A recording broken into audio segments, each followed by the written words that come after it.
Matthew chapter 9. Matthew chapter 9. Someone raise your hand and tell me, what size is the gap? Brother Michael, what size is the gap? It's you-sized. It's you-sized. As we move throughout this year, I want you to remember that the gap is just big enough for you to fit. For you to fit. And because the gap is big enough, just big enough for you to fit, you and I need to both own it. We need to own the fact that there's that gap. And that's why we're preaching on this series, the Own It series. That's why we're preaching this time through this series, is because it's important to realize why you need to stand in the gap. And that's going to be the premise of how we tailor all the messages for the rest of the entire year, is trying to figure out and center it around, why is it important? Why is it important? Well, yeah, there's a gap. Okay, great. So what am I supposed to do with that gap? And that's the question that many people are supposed to ask. People are asking, how can I fill the gap? How do I know if it's me-sized? And that's what we're trying to do, is to get you to a place where your heart can be saturated with enough of the Lord for him to say, okay, this is where I want you to be. The hedge is big enough for there to be several gaps in it, which means everyone is not going to be able to do everything and stand in every single part of the gap. But you better believe it, that there is a part in the hedge for you to stand in. Your goal in 2021 is to figure out where is that gap? Where is the one that's me-sized? And how do I fill it? Because everyone will not be able to do every single task. But there is a task for you. There is a task for you. In Matthew chapter 9, a very powerful but very well-known passage. I'm in Mark. Let me flip back over to Matthew. It's a very well-known passage in Mark chapter 9. And we're going to pick up in verse 35. Verse 35. It says this. And Jesus went about all the cities and villages, teaching in the synagogues and preaching the gospel of the kingdom and healing every sickness and every disease among the people. So Jesus is here setting the standard.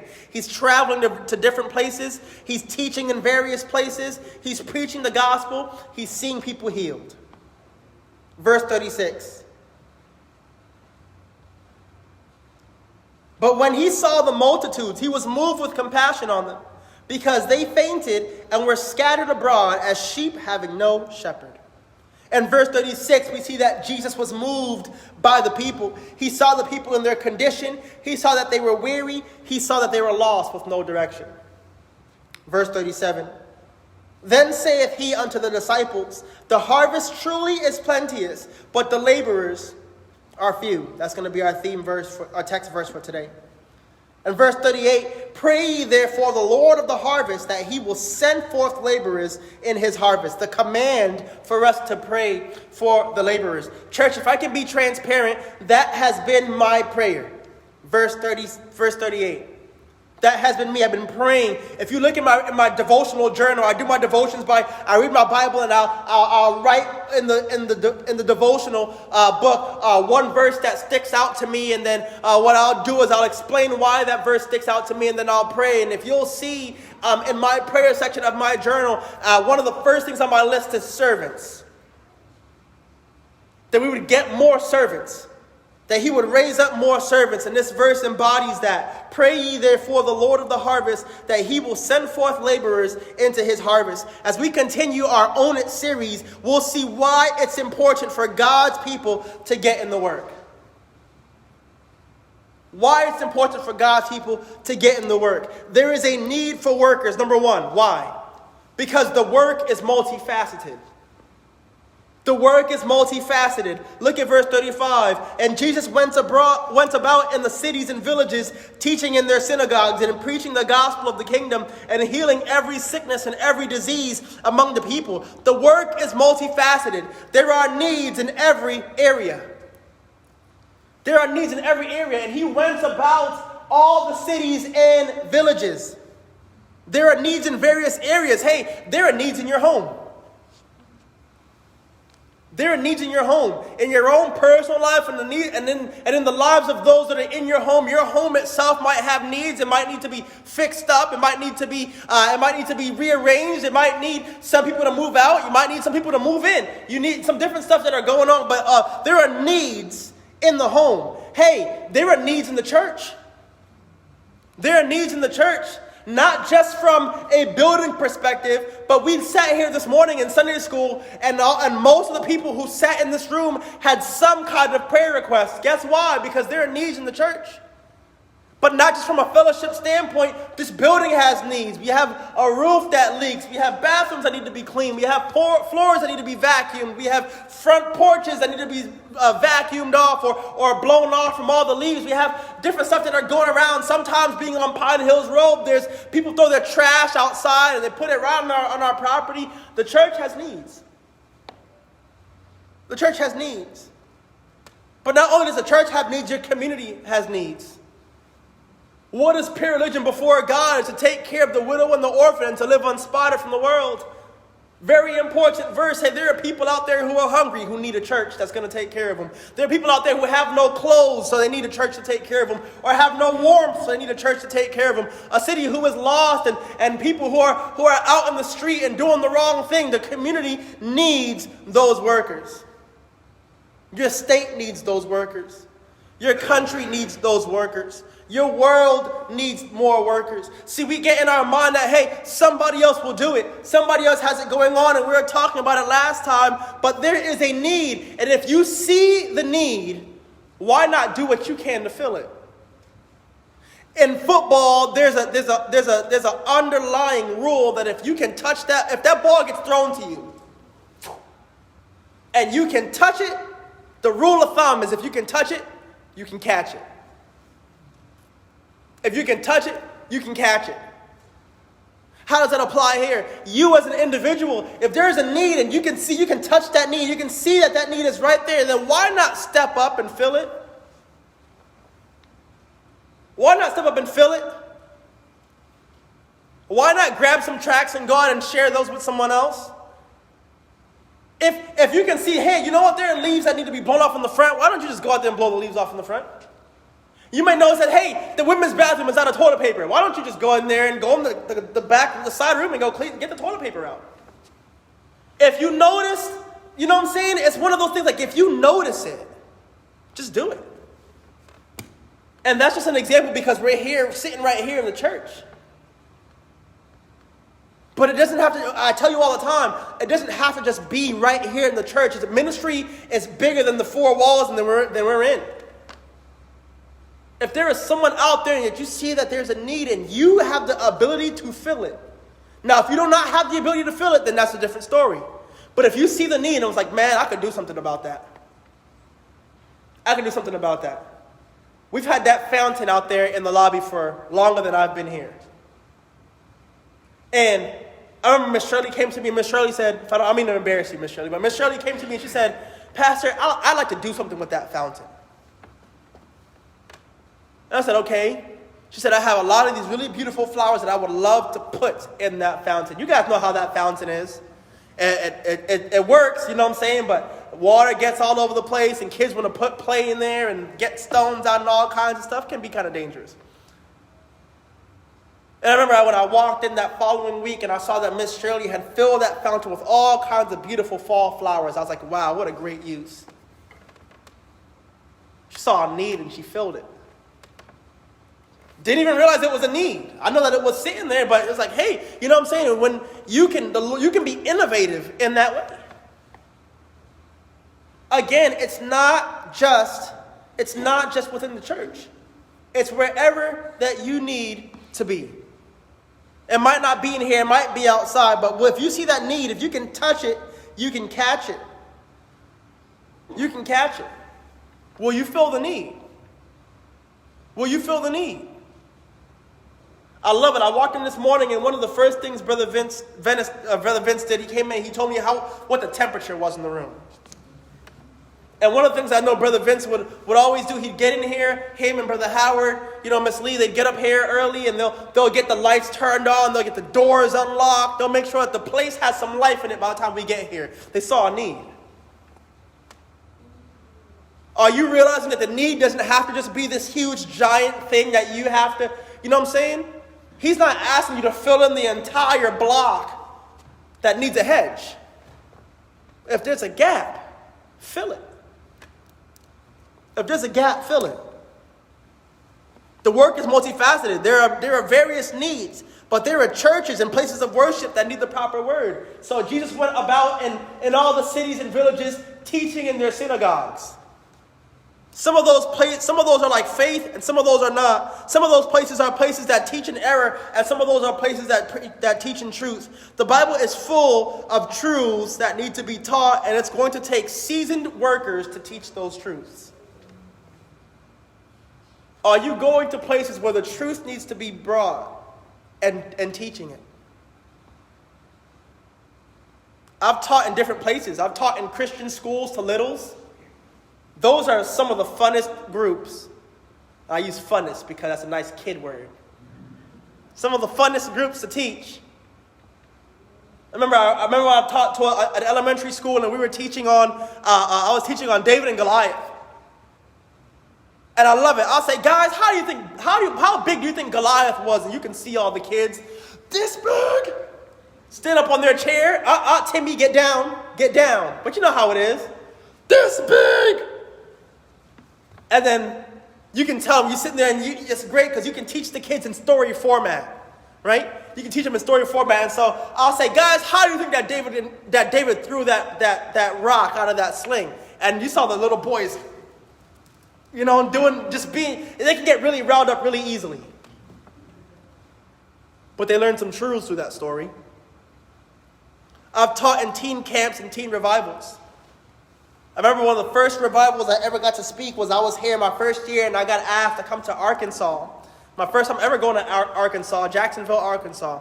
And I went there, and I was able to preach a whole week teen revival to those kids. I've been able to preach in conferences to adults and kids alike.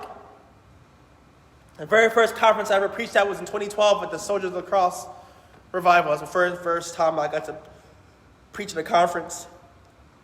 I've preached in mission shelters where I've gone over where it might have been the Orlando Rescue Mission or Indiana, but going over to the homeless shelters and preaching there, the mission shelters, on the street, and online classes and Bible clubs. And you can see that I'm just one person and that's just one area, but you can see that there are various areas that require a need to be taught. What's stopping you from taking up a class? What's stopping you from saying, Pastor, I'd like to teach a message one day? Or I'd like to lead a small group. If you see that there's a need, why not fill it? By the way, I love being able to teach, and I love being able to preach, and I love being able to lead Bible studies. But I am more than happy to share it. It's the Lord's pulpit. That's why a lot of times I'll have, a servant Sunday night, by the way, which is coming up very soon, so y'all get ready. And let the lay people of the church get in there and bring a word. Or maybe you'll say, Pastor, I'd like to lead one of the small group series. Let me know. My wife and I would love to take a step back and just sit in the group and be a member versus being a leader. I would love to. And if you have the ability and the confidence to do so, why not?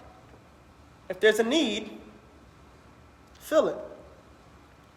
God may take you and I to various places of worship to share and spread the word. The question is, are you available? Are you available? Why? Because the work is multifaceted. The work is multifaceted. Number 2, the need is multifaceted. The need is multifaceted. Look at verse 36. And when he saw the multitudes, he was moved with compassion on them because they fainted and were scattered abroad as sheep having no shepherd. Did you know that people are weary? People are weary. We are living in a time right now where people are weary. Especially in the middle of an ever-present pandemic, social unrest. It's election time. And all this stuff is literally displacing families and friends. I was on a podcast last night, And we were talking about the Christian world and politics and how they mesh and how they don't. And one question that was asked us, the moderator of the podcast, he said, have you guys lost anyone through all of this stuff? Do you realize how ridiculous of a question that is? Do you realize how sad it is that has to be a question? That we're living in a time where people's political affiliation literally are tearing families apart. That whether or not people want to use a mask or not, it's tearing families apart. That should not be. May I remind you that the Bible says that the thief comes to kill and to destroy. To steal, kill, and destroy. That's his only job. His only job.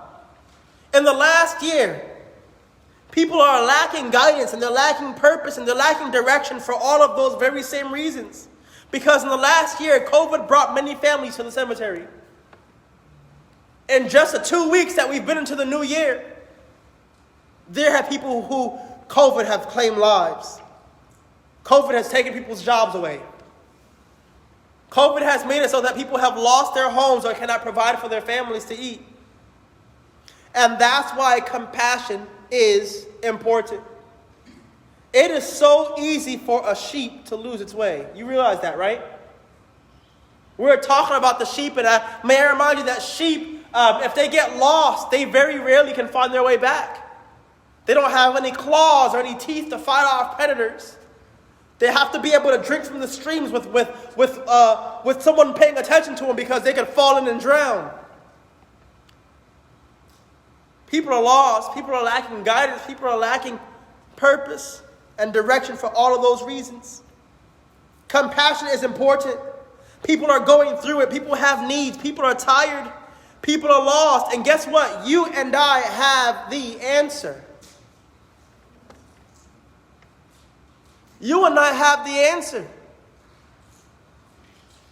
Because in Jesus we can find contentment. In Jesus we can find peace. In Jesus we can find understanding. In Jesus we can find growth. And as children of God, we should be pursuing those things and be doing the best that we can to live those things out. But we have to make sure that we understand that the need is multifaceted.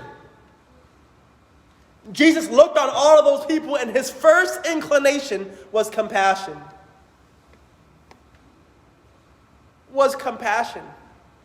So far, we looked at 3 passages over the past 3 weeks, and when we see that the individual that was the main person in the passage, every time they looked at people, it moved them. It moved them. In this passage, Jesus is moving with compassion. Last week in Isaiah chapter 6, Isaiah looked up, he saw God, he saw himself, and then he saw others. The same thing was present in Ezekiel chapter 22. There is a need. There is a need. The need is multifaceted. The question is, are there workers? Are there workers? God is needing people who will not just stand in the gap, but people who will be compassionate. Did you know that you cannot accurately fulfill the Great Commission if you don't have love? The Great Commission is not the number one priority. To love God and to love your neighbor, those 2 things hang all the laws and the prophets. Then when you can love your neighbor, then you can fulfill the Great Commission. Because if you try to fulfill the Great Commission without love, you are doing an obligation and not moving out of compassion. Maybe there's someone in this room today that would say, Pastor, man, I need to be praying for more compassion. Remember Asaph's psalm? I've referenced it quite a lot over the last few years. Where he said, Lord, why do the heathen rage? Why do the wicked prosper? And then he saw their end, and it changed from envy to pity.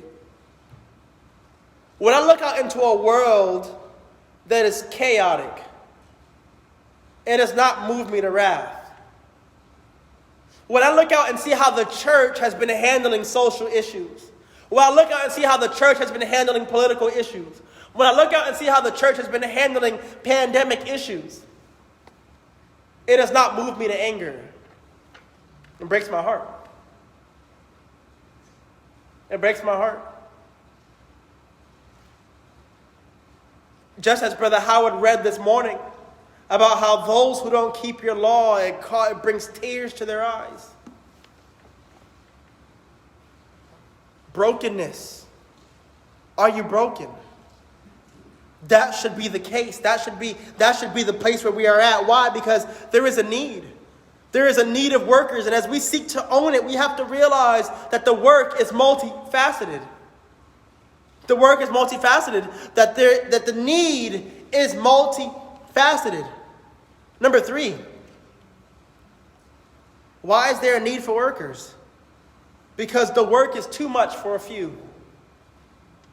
Number 3, because the work is too much for a few. Look at verse 37. Then saith he unto his disciples, the harvest truly is plenteous, but the laborers are few. There is more work to do than there are laborers. You realize that, right? There is more work to do than there are laborers. I hope this doesn't embarrass y'all, but I remember there was one day where somebody came up to the church and they cleaned the church at the beginning of the pandemic stuff. They cleaned the church and we got up here and we did it, and there was about 5 or 6 of us. And it took us 5 hours to clean that church. To clean this church, the bathrooms, the sanctuary, the lobby, to sweep, mop, take out trash, all that stuff, make sure it's disinfected. 5 hours. The 6 of us. The following week, a church had their own serve day, and they wanted to come out and help what we were doing and making sure that we were ready for services. And instead of having 6 people, we had almost 20.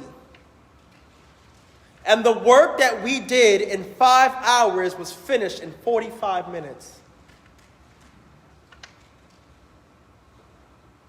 Cleaned, mopped, wiped down, disinfected, bathrooms cleaned. I mean, we walked into the men's bathroom and there were 6 people in there working on it at the same time. 45 minutes and this place was spotless. Even cobwebs, all of that. And the premise just stood true. The more hands that are available, the easier the work. The easier the work. There is more work than there are laborers. But the laborers that we have as a collective, as a church, not just our church, but the church in the world, the whole church, the universal church, the laborers that we have are divided into 2 groups. And each one of those groups have their own subgroups. You have the workers, and then you have the ones who don't work. The workers, there are 6 different subgroups for those workers. You have the people who work full-time, me, what you pay me to do. Some people who are only able to do work on the weekends. Some who are only able to do the work on every other weekend. Some who are able to do the work only once a month. Some who can do it but they have physical limitations. And some who can do it but they have health limitations. So check this out. Let's say out of the entire church, the universal church, that only 1/3 of the people are able to work, are able to do the work. But then you break it down into some people can only work full-time, some people can only do weekends, some every other week, some once a month, some can but with physical limitations, some can with health limitations. Do you realize how that third just became a lot smaller? I went to a college that was, the ratio for male to female was 1 to 3. For every 1 guy, there were 3 women. Great for the fellas. Not so much for the ladies. And I remember we were having a conversation one time about the 3-to-1 ratio.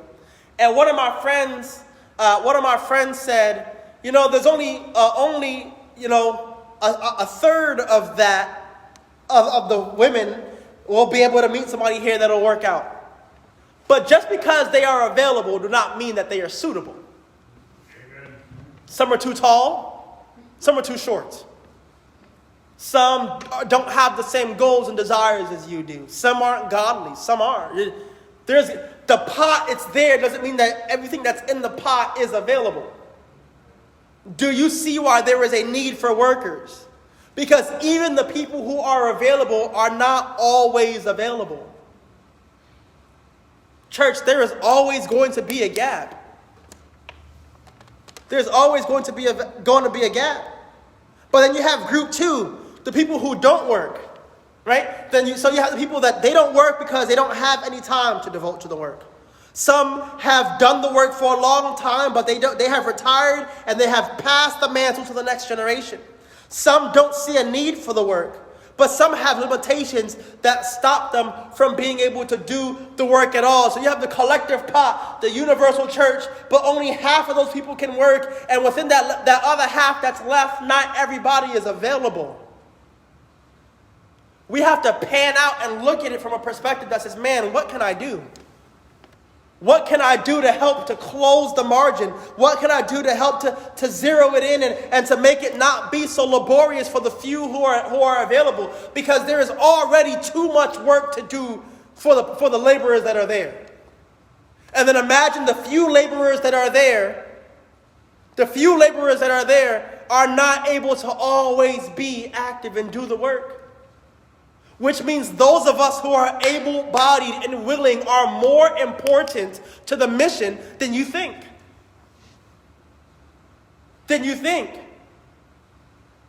Brother Mike, man, you and I are young. We're the 2 youngest males in this church right now, you and me. Which means if we're the most able-bodied, we got to be fitting in where we can. We got to look for those gaps. We got to look for those gaps. And everybody else that is not just here, but again, the universal church, we must be looking and saying, wow, there is a need. If I can touch it, I got to catch it. Joshua, what size is the gap, buddy? It's you-sized. It's you-sized.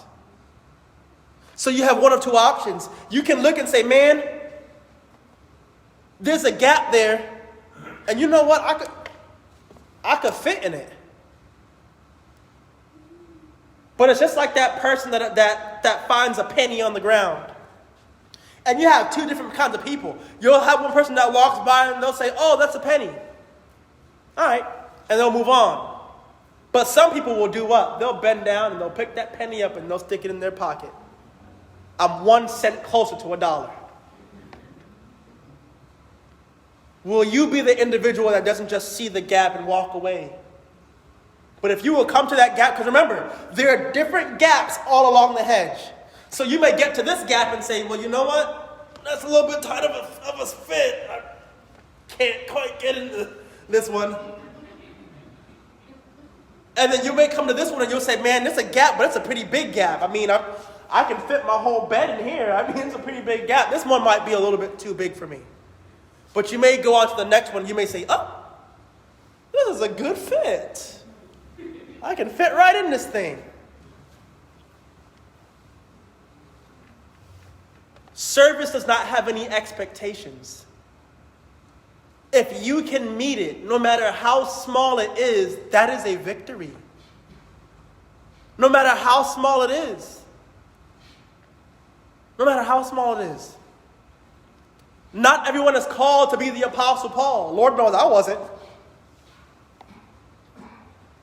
But everyone from the person who empties the trash after service all the way to the person who is standing up here behind the pulpit every single day, there's a need for it.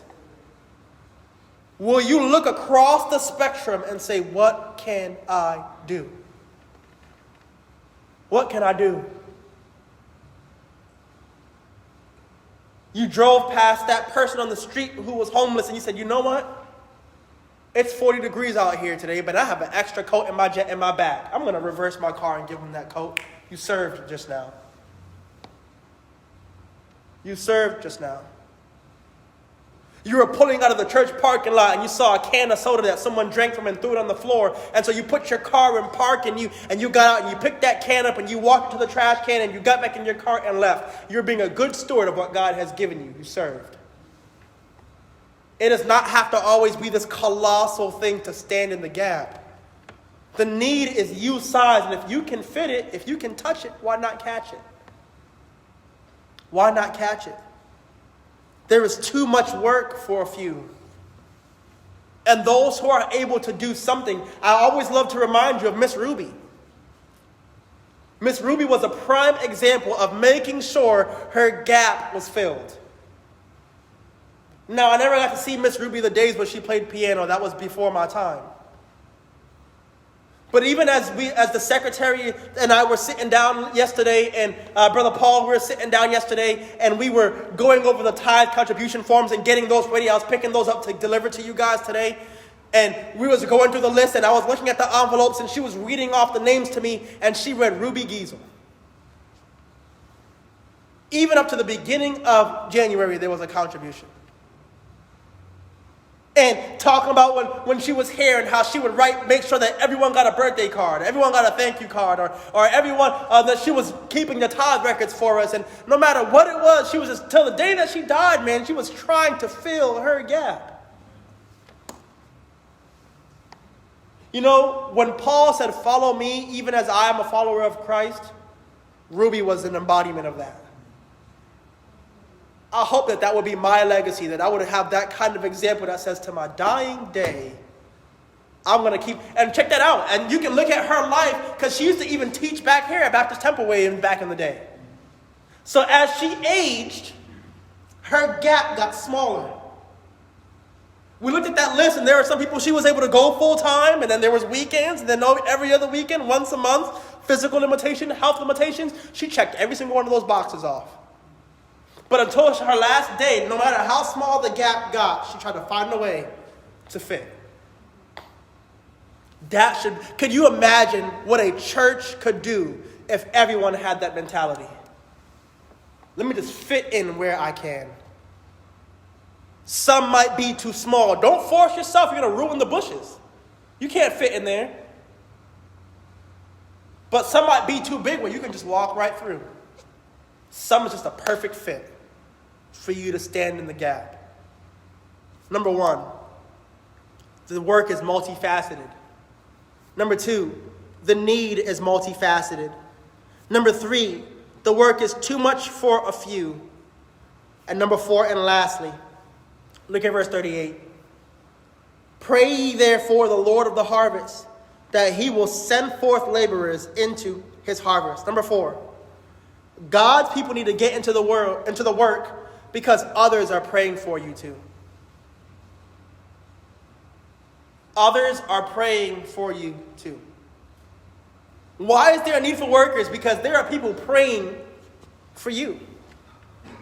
Do you ever realize that for every blessing there are two people on opposite sides of that blessing that are equally blessed by it? Pastor, what do you mean?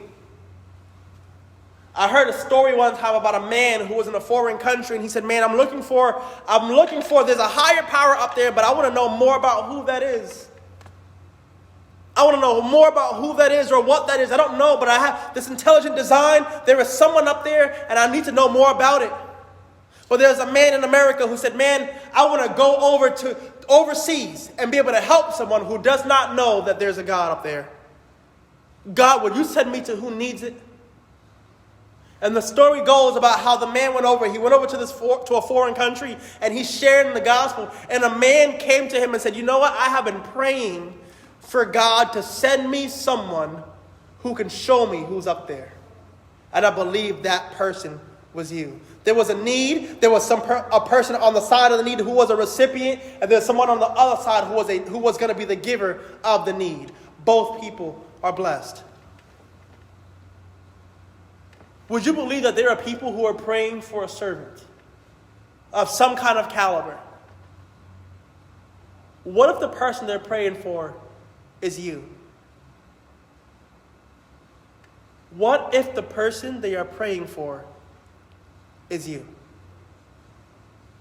Have you been obedient? Have you been obedient? May I remind you that obedience is better than sacrifice?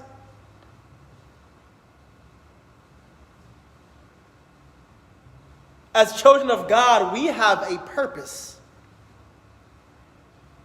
We have a purpose to be salt and light to a lost and dying world. To go out into the highways and hedges and to compel them to come into his house. But we also have a responsibility to be good stewards and to stand where there's a need. We already looked at 3 passages so far in the last 3 weeks that all centered around the fact that God is looking, God is looking, God is looking, God is looking. Who will go before me to make up the hedge and stand in the gap that I might not destroy it? But I found none. Who will go before us? Isaiah said, "Here am I, Lord, send me." We look at verse 38 here in Matthew chapter 9. Who will, the laborers the harvest is plenteous, but the laborers are few. Pray. Pray ye therefore the Lord of the harvest, that he will send forth laborers into his harvest. What if that laborer is you? Have you been open? Have you been open? When's the last time you did like Isaiah said and said, "Hey, here am I, Lord, send me"? Which is why this serve day is muy importante. It's so important. That's why we're going to spend these next 4 weeks really just digging in to what's going on and talking about owning it, because there is such an importance and a need for workers. And I'm going to keep saying it. It's not just about what you do here in Orlando Baptist Temple and within this church. Out there in the world with your coworkers and your friends and your family and your neighbors.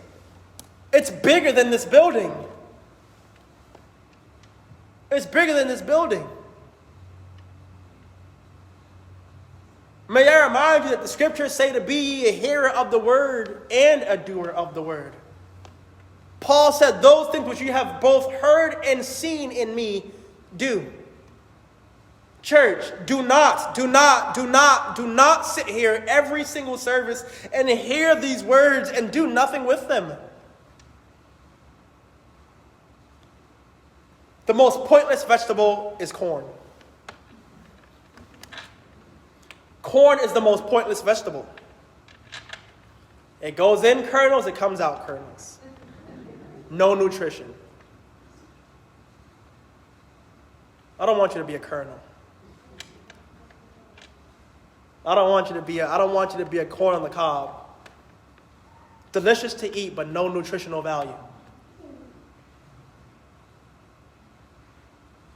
My goal as your pastor is for our church to develop in substance. If we never grow another member, I'm okay with that. If the ones that we have are doing the work.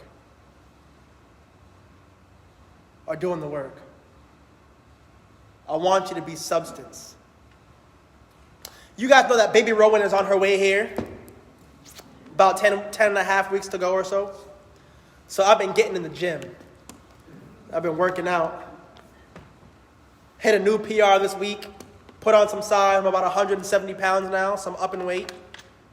And I've been trying to add, I have a really fast metabolism, so I burn food as fast as I eat it. So I've been trying to up my calorie intake. And I've been doing research on what are some foods that will help you to gain weight. And I found out that almonds are a great source of nutrients, protein, and calories. In a 97-cent bag of almonds that I bought from the store last night, there were 290 calories in it. I bought 2 packs. $2 got me 500 calories. In the smoothie that I had this week, there were 650, so look at that difference. A lot of calories in that. I'm going to buy a pack of almonds today, so I don't have to keep spending my dollars on them. And they're nutritious, and they're good, delicious. You want to be an almond, or you want to be a corn kernel? One is high nutritional value. One is good to the lips, but has nothing more than that.